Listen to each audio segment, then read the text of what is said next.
Herkese salam. Kanalımıza hoş gelmişsiniz. Bugün size petunyalar hakkında məlumat vereceğim.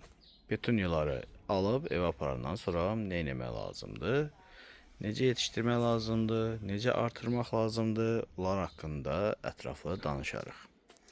Mövzumuz petunyaların yetiştirilməsi, baxılması və artırılması. Göstərim.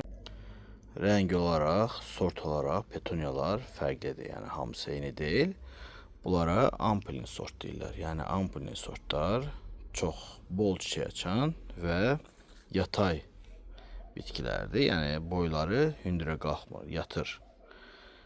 İndi də sizə petunyaların yetişdirilməsi qaydalarını öyrədim. Petunyalar həddən artıq çox günəşli havanı sevən bitkidir. Özdə istini sevir. Şaxtaya dözümü olmur. Belə əslində bir illik bitkidir. Ancaq siz onu ev şəraitində yetiştirsəniz, qışda da evdə çiğ aça bilər.